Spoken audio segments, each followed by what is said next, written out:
Hello, வணக்கம் and welcome guys. ரொம்ப நாள் ஆச்சுன்னு நினைக்கிறேன். கிட்டத்தட்ட 3 மாதம் ஆச்சு. நம்ம ஸ்ட்ரைக்குக்கு அப்புறம் போடுற வெரி ஃபஸ்ட் வீடியோ இதுவாக தான் இருக்கும் அப்படின்னு நினைக்கிறேன். எஸ், நம்மளோட இன்னொரு சேனல் இருக்கு இல்லையா, அகராதி ஓஜி அப்படின்ற சேனல். அதை ரீநேம் பண்ணி அகராதி ஸ்டுடியோஸ்ன்னு மாற்றிட்டேன்.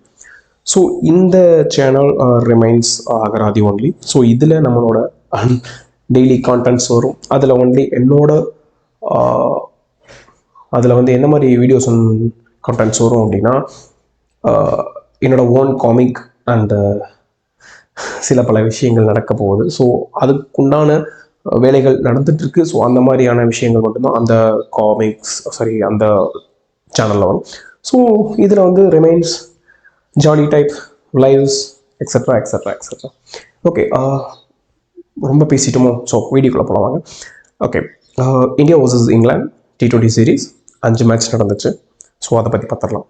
ஃபர்ஸ்ட், ஃபேன்ஸ் மத்தியில் இந்த 5 மேட்ச்சை பொறுத்த வரைக்கும் ஃபேன்ஸ் மத்தியில் என்ன நிலவுது அப்படின்னா, கன்சிஸ்டன்சி முக்கியமா இல்லை கன்சிஸ்டன்சி தேவையில்ல, எனக்கு ஃபயர் ஒர்க் அண்ட் தடாலடி அடித்தா மட்டுமே போதும் அப்படின்ற ஒரு பாயிண்ட் இருக்குது.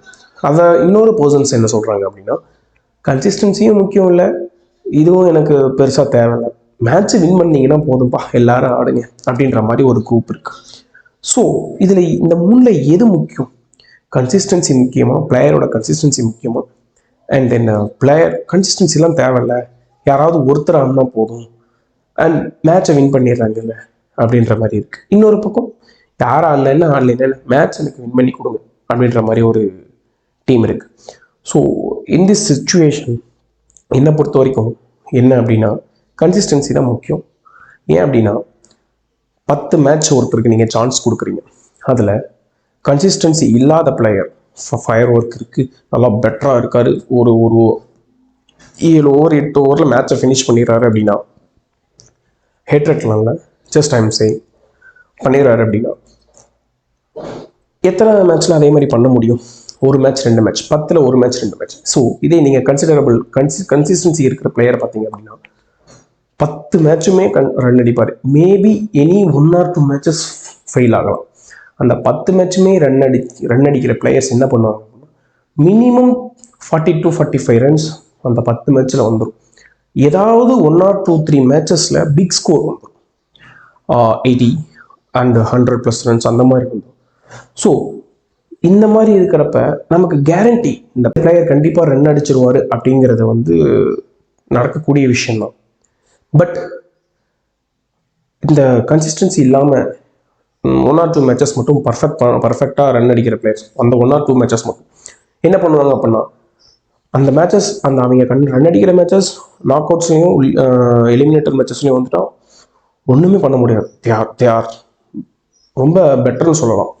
பட் லீக் ஸ்டேஜஸில் மட்டும் ரன் அடிச்சுட்டு நாக் அவுட்ஸில் ரன் அடிக்காமல் அவுட் ஆனால், ஸோ அந்த மாதிரி இருக்கிற இடத்துல நமக்கு கன்சிஸ்டன்சி தேவை. ஆங்கர் பண்ணி ஆடணும். கன்சிஸ்டன்சி இந்த சென்ஸ் என்ன, ஆங்கர் பண்ணி எடுத்துகிட்டு போ, இல்லை கன்சிஸ்டன்ஸாகவே உன்னால் ஃபுல்லாக ரன் அடிக்க முடியுமா எல்லா மேட்ச்லையும் அப்படின்றத பார்க்கணும். ஒரு பக்கம் என்னமாங்க, என்னால் எல்லா மேட்சுமே ரன் அடிக்க முடியாது அப்படிம்பானுங்க. இன்னொரு பக்கம் என்னமாங்க, நான் ஆங்கர் பண்ணி மேட்ச்சை ஃபுல்லாக எடுத்துகிட்டு போவேன் அப்படின்னு சொல்லுவாங்க. ஸோ எனக்கு வந்து கன்சிஸ்டன்சி வித் பிக் ஸ்கோர் அடிப்பீங்க அப்படின்னா ஓகே, கன்சிஸ்டன்சி வித் ஆங்கர் பண்ணி மேட்ச் எடுத்துகிட்டு போவீங்க ஓகே. எனக்கு எல்லா விதத்துலையும் அந்த கன்சிஸ்டன்சி இஸ் மஸ்ட். கன்சிஸ்டன்சி இல்லாமல் ஒன்றுமே பண்ண முடியாது. ஸோ இப்போ ஒரு பவுலர் வந்து ஒரு மேட்ச் 2 மேட்ச் மட்டுமே விக்கெட் எடுக்கிறாங்க, மற்ற மேட்ச்லாம் விக்கெட் எடுக்கல அப்படின்னா என்ன பண்ணுவீங்க? பவுலர் வச்சுருப்பீங்களா? வெளியே தூக்கி வச்சுருவீங்கல்ல. ரன்னு கம்மியாக கொடுத்தாலும் எனக்கு விக்கெட்ஸ் வேணும், உன்னை பார்த்து ஆடிட்டு மற்றவன் அடிச்சிருவான் அப்படின்னு சொல்லி நீங்கள் வெளியே போட வச்சுருவீங்க. So on this point consistency அப்படின்றது பவுலர்ஸ்க்கு மட்டுமே கிடையாது, பேட்டர்ஸ்க்கும் இருக்கணும்.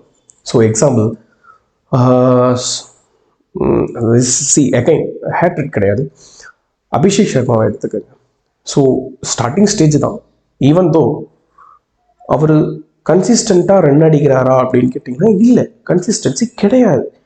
ஏதாவது ஒரு சில மேட்சஸ் தான் ரன் வருது, அந்த ரன்னும் பிக் ஸ்கோராக வந்துடுது. ஸோ அக்செப்டபிள், அந்த மேட்ச் வின் பண்ணிடுறாங்க. ஈவன் தோ அவர் அந்த மேட்ச் பவுலிங் போட்டு விக்கெட்லாம் எடுக்கிறாரு, அந்த ஆஸ்பெக்டில் it's acceptable. But where is the consistency man, where is the consistency? Consistency இல்லாமல் எதுவுமே இருக்காது இல்லையா. அப்ஸ் அண்ட் டவுன்ஸ் இருக்கலாம், but you should score at least more than 30 and 40, right? 10 to 15 நீங்கள் அவுட் ஆகிட்டு, ஸோ ஈவன் தோ 10 கூட அவர் சில மேட்சஸ் அடிக்கல, 10 to 15 அவுட் ஆகிட்டு அகைன் ஒரு மேட்ச் பிக் மேட்ச் ஸ்கோர் அடிச்சா ஹவு இது எப்படி ஈக்குவல் ஆகும்? Same goes for Shubman Gill. காபால் அடிச்சா 91 பிடிச்சி தொங்கின்னு இருக்கீங்க. அதுக்கப்புறம் ஒரு டெஸ்ட்டில் பெருசாக என்ன பண்ணிட்டார்? முக்கியமான மேட்சஸ் அடிச்சாரா? ஏன் சின்ன டீம் கூட அடித்தார்? முக்கியமான மேட்சஸ் அடித்தாரா? இல்லை, நெவர். அதே மாதிரி அதே இதை வந்து நீங்கள் என்ன பண்ணுறீங்க அப்படின்னா, சஞ்சு சாம்சன் டக்கு 100 டக்கு 100 டக்கு 100 இப்படி அடித்தார் இல்லையா? ஸோ இந்த நேரத்தில் என்ன பண்ணீங்க? இப்போ இந்த ஃபைவ் மேட்ச் சீரீஸில் என்ன பண்ணீங்க? அடிக்கலை, ரன் அடிக்கலை, கன்சிஸ்டன்சி இல்லைன்னு சொல்கிறீங்க. ஸோ அவர் ஃபயர் ஒர்க் காட்டினார் இல்லையா? அப்போ ஃபயர் ஒர்க் காட்டினவரப்போ பிடிச்சது, இப்போ கன்சிஸ்டன்சி இல்லைன்னு பேசுகிறீங்க. ஸோ உங்களுக்கு என்ன வேணும்? ஃபயர் ஒர்க் வேணுமா, கன்சிஸ்டன்சி வேணுமா? கன்சிஸ்டன்ஸாக அவர் 3 மேட்ச் ரன் அடிச்சாருப்பா. என்ன சொல்ல வரீங்க? கன்சிஸ்டன்ஸாக அவர் 3 மேட்ச் ரன் அடிச்சார், 100 300s, right? If I'm not wrong. எங்கே போச்சு? Tilak Varma back to back 100 அடிச்சார், அது கன்சிஸ்டன்சி. ஆங்கர் பண்ணி மேட்சை வின் பண்ணி கொடுத்தார், அது கன்சிஸ்டன்சி. ஒரு மேட்ச் தான் ஃபெயில் ஆனார், ஓகேவா? So in this case Suryakumar Yadav என்ன பண்ணீங்க? அவர் கன்சிஸ்டன்ஸாக ரன் அடிக்கல, பிக் மேட்ச் பிளேயர், பட் அவர் மேட்சை வின் பண்ணுறாரு பிகாஸ் ஆஃப் ஹீஸ் கேப்டன். அதனால டீமுக்குள்ளே வச்சுருக்கீங்களா? எனக்கு பொருள் உங்களுக்கு என்னதான் முக்கியம் அப்படின்றத வந்து நீங்கள் எதுவுமே சொல்ல மாட்டேன்றீங்க. நான் இதை வந்து பிளேயர்ஸ் மத்தியில் மட்டும்தான் பேசுவேன். I am not going to the selectors etcetera etcetera because they are playing with the politics, okay? So apart from that fucking thing, என்னதான் முக்கியம் உங்களுக்கு? what you need? consistency players இருக்காங்க, you are not going to give a chance. firework players with consistency ஓட இருக்காங்க, for them also you are not going to give a chance. Jaiswal, he has a firework, he is a consistency. Okay, as per Sanju Samson நீங்கள் அவருக்கு கொடுக்குறீங்க அப்படின்றதுனால you can take it as okay, no worries. But where it is goes, where goes, அது எங்கே போச்சு? Consistency அப்படின்ற ஒரு word வந்து கிடையவே கிடையாது. பவுலர்ஸ் மத்தியில் தான் இருக்குது, பேட்டர்ஸ் மத்தியில் கன்சிஸ்டன்சி கிடையாது. மோடி வந்த கன்சிஸ்டன்சி கொண்டு வரீங்க. சொல்ல போனால் விராட் கோலி கூட ரன் அடிச்சு ரொம்ப நாள் ஆச்சு கைஸ். அவர் 100 அடிக்கணுன்றது எனக்கு தேவையில்லை. Why we need expect 100? யாருமே அடிக்காதப்ப நீ 100 அடி, தட் வில் பி எஃபெக்ட். யாருமே அடிக்கல, நீயும் அடிக்கல அப்படின்னா யூ ஷுட் ஆங்கர் மேன். நீ தட்டி 150 பாலுக்கு 100 ரன் அடி, இட் வில் பி ஒர்த். உன்னை சுற்றி எல்லாரும் ஆடுவாங்க.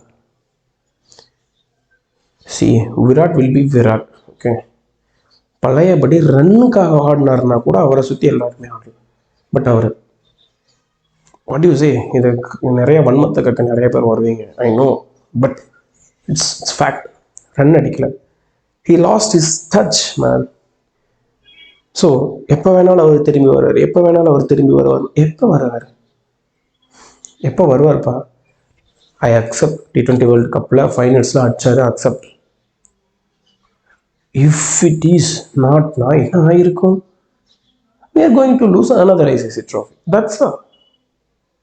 So just think about it. Consistency is more important than the firework. ஒரு மேட்ச்சில் ஜொலிக்கிற பிளேயர் எல்லா மேட்ச்லையும் ஜொலிக்க மாட்டான். கன்சிஸ்டன்ஸாக ஆடுற பிளேயர் எல்லா மேட்ச்லையும் ரன் அடிப்பார். Maybe 1 or 2, 3 matches he will score big runs. And the small consistency 40 to 50 runs வந்து it will be effect. Okay, that's it guys.